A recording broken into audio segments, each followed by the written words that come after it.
So I'm the art director on Bodycount. I'm specifically responsible for making sure that everything in the game has one coherent aesthetic look.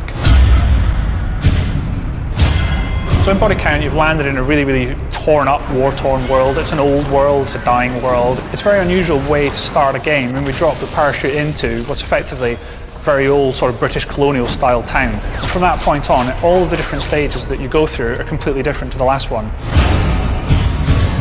The environments in Bodycount are very fantasised, but they're also very bright and vibrant. We've used the entire colour wheel in the game. We go all the way through it, from hot, polluted, yellowy-green Africa, through a sort of midnight neon Asia, and then into the belly of the beast at the end, where we set you against the target in a very fiery, hellish cauldron. I wanted the colour to sort of match the mood. So you begin the game in Africa with yellows, and as that begins to get a little more sinister and, bloodthirsty and more torn apart, it becomes to get a little more toxic. And then after that, the pacing of the game moves on to more dark and sinister things. And it was important for me that all these locations that we went to and visited, they had a sort of natural feel to them, and there was a visual narrative to a lot of the stages. I wanted to tell stories. It was important for me to make the world seem believable. So you'll see where the compound's been overrun like Zulu and people have smashed the bus through the door to get in, and this all goes towards explaining why a lot of the environments are abandoned and derelict. There's nothing left there other than war, so there's no moral ambiguity about killing absolutely everybody. So you're a soldier fighting for an organisation known as the Network. You think that you're being sent in to fight the good fight and mop up the conflicts around the world that the governments of the world don't want to take care of themselves. Now, as you get through the first act, it becomes apparent that someone else has been poking the hornet's nest and there's something else going on here. And that's where we introduce the target.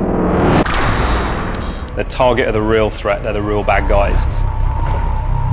So Target's style and philosophy and their presence in the world is really sort of a dystopian, evil, really oppressive. The real cue for style was just a phrase, the cutting edge, so that you're always met with a sharp edge with them. So everything I started drawing began having cutting edges right down the centre of them, so the guns, everything, you're always being met with a sharp edge, like an axe being thrown at you. Really important thing for me was to make it look like the organisation had unlimited wealth and resources. So I really went for a sort of stealth by Bang & Olufsen look to things.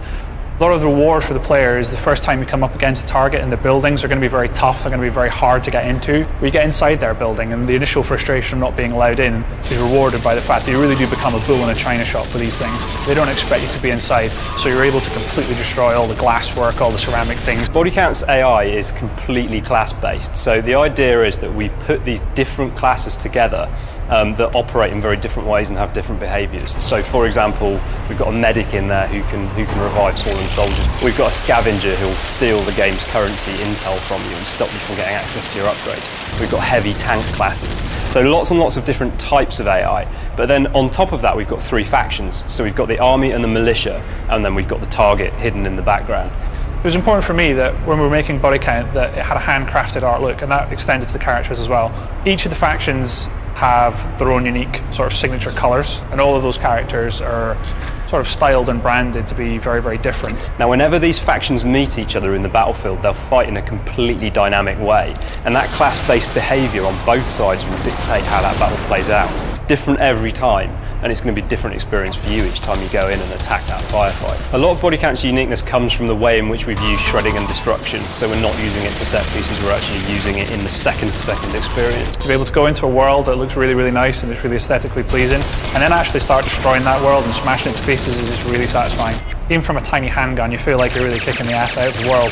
Because there's so much environmental destruction, you're never going to get the same playthrough twice. Each building will be different. What makes Bodycount worthwhile for me, what makes it better in that sense, is the fact that we've stepped into some slightly different territory and we've produced a game that's got its own strong identity and doesn't deliberately set out to clone what other people have done. Bodycount's the best thing since sliced bread, before or after, assuming that you can actually destroy the sliced bread with a large heavy machine gun.